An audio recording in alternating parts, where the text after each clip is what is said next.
What's up everybody, this is Nightwing2303 from sneakerfiles.com. Today we're coming at you with another performance review on the LeBron 8 postseason. So without wasting too much of your time, let's get right into it.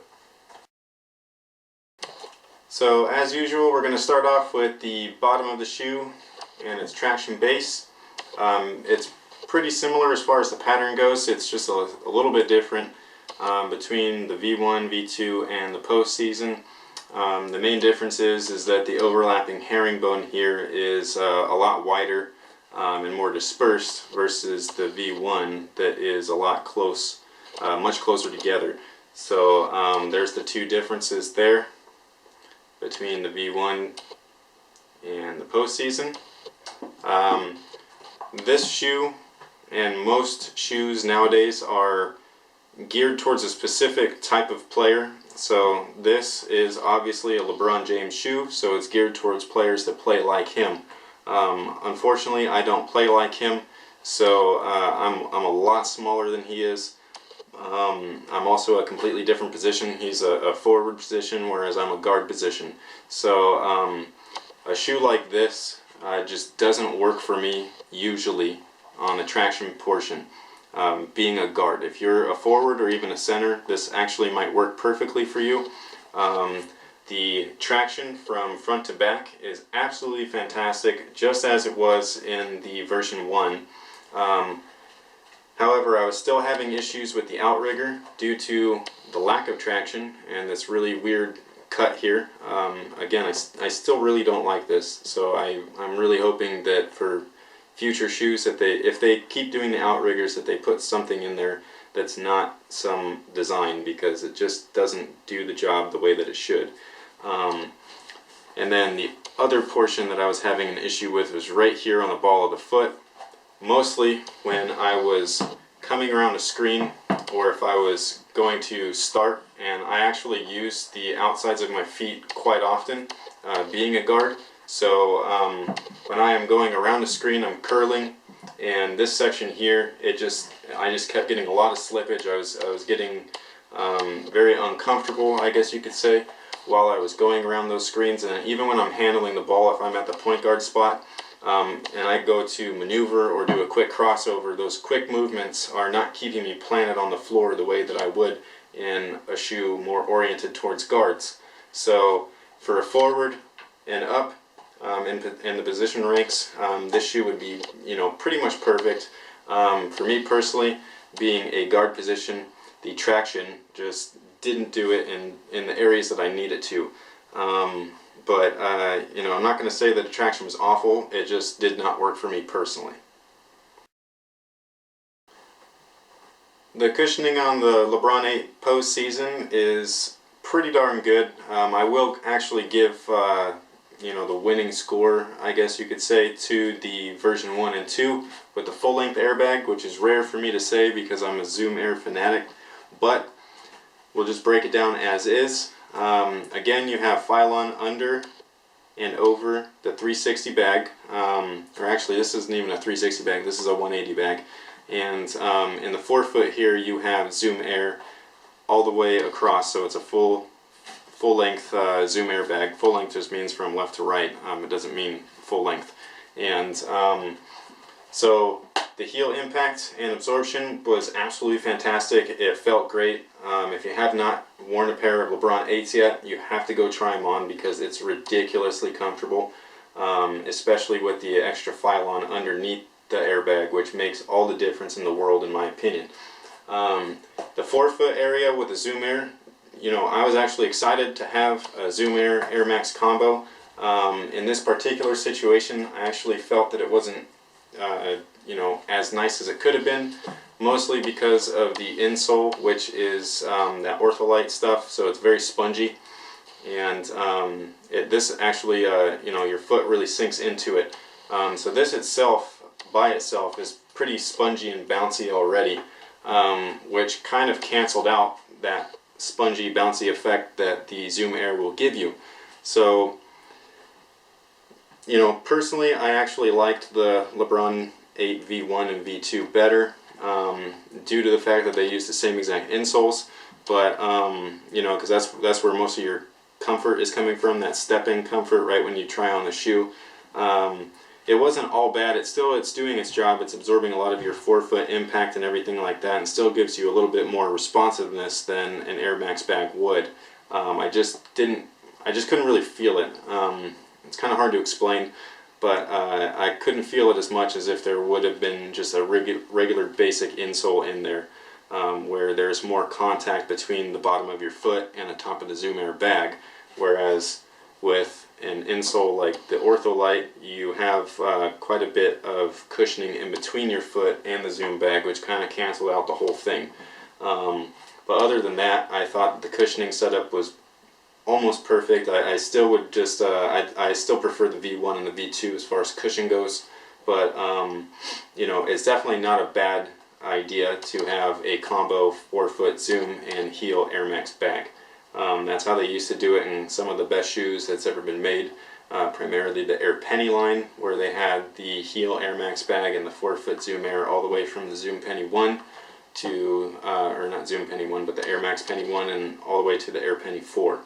So that's a brief breakdown on the cushioning of the shoe. Insides, it still has that gray foam, just like the V1 and the V2. So that, again, gives you a little bit more cushion, I guess you could say. Overall, it's very comfortable from its first try-on. It's just on the court, I could not feel the Zoom Air as much as I would have liked to.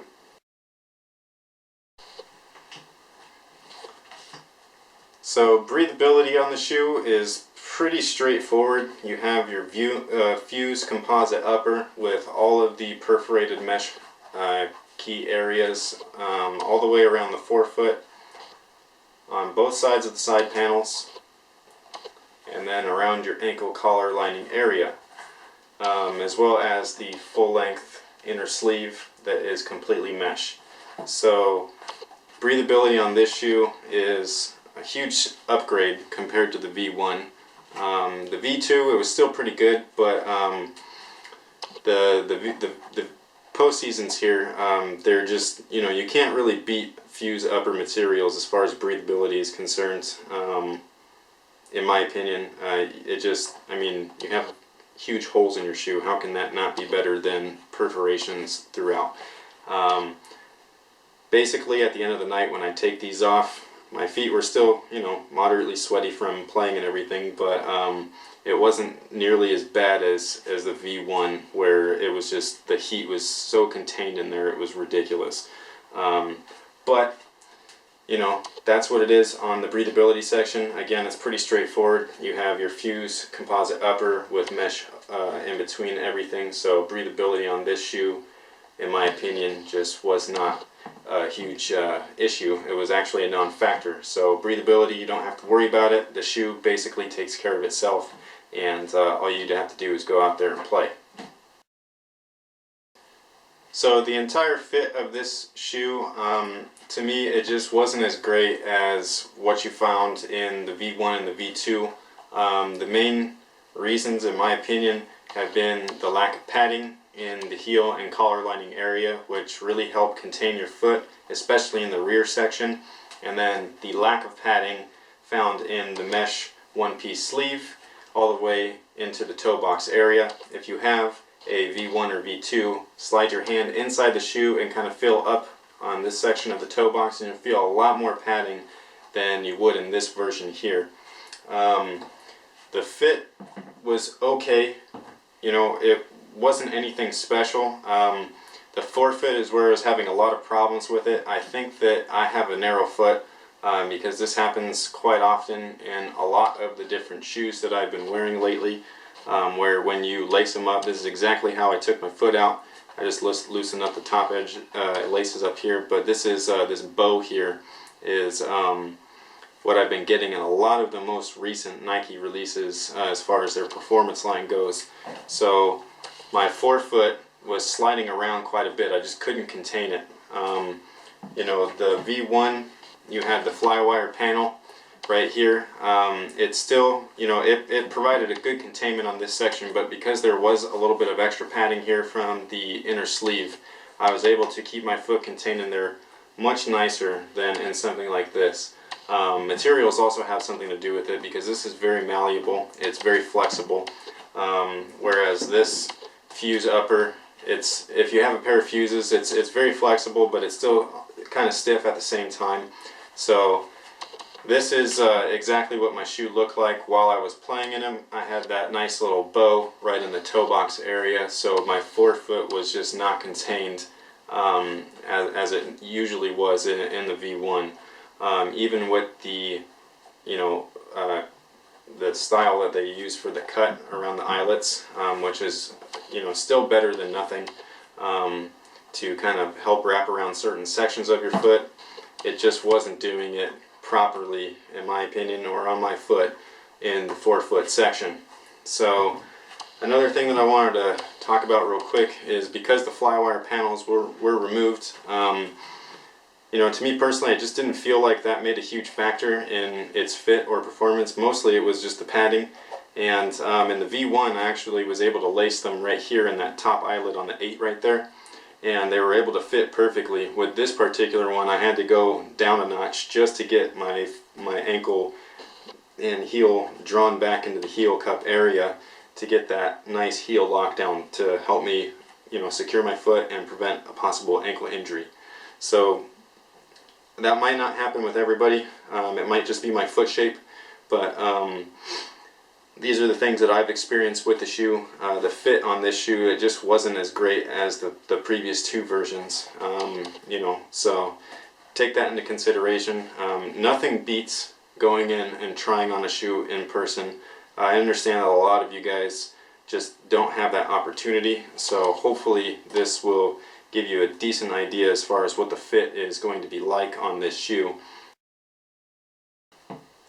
So my overall final thoughts on the sneaker: traction, it was good. However, if you are a 1 or 2 guard, I would look for something different, mainly because of the lack of traction in the outrigger, and also the little curl that you get on the outside of the forefoot here. It's just not ideal for a guard position, in my opinion, from what I have experienced. The cushioning setup, the heel area is absolutely perfect, no complaints there. The forefoot, again, couldn't really feel the Zoom Air that much because of the Ortholite sock liner, but that's completely up to the person, and that's just, again, what I've experienced. The fit on the shoe was the major drawback for me. I'd actually prefer the V1 or the V2 as far as their fit goes. Durability and breathability speaks for itself. Fuse upper, very durable, also very breathable, and other than that, I thought it was a pretty decent shoe. However, it's very, very player oriented. So, which is the main thing with a lot of the sneakers coming out nowadays from Nike and a bunch of the other brands as well, is that they tend to cater towards a specific type of player per shoe. So a Kobe shoe, for example, would be geared more towards a guard, whereas the LeBron is geared more towards a forward or more big man position. Other than that, it's good for what it is. It just did not work for me personally, but if you are not a guard, I wouldn't really worry about that stuff too much, and I'd go cop these and have a good time playing in them. So that's pretty much my overall thoughts of the sneaker. As a guard position, I will say that I would pick the V1 or V2 over the postseason. Alright guys, so that's pretty much the review on the LeBron 8 postseason. I hope that you guys enjoyed. We will be back with more performance reviews later on. And please make sure to like, comment, and subscribe, as well as check out sneakerpalace.com. So until next time guys, see you later.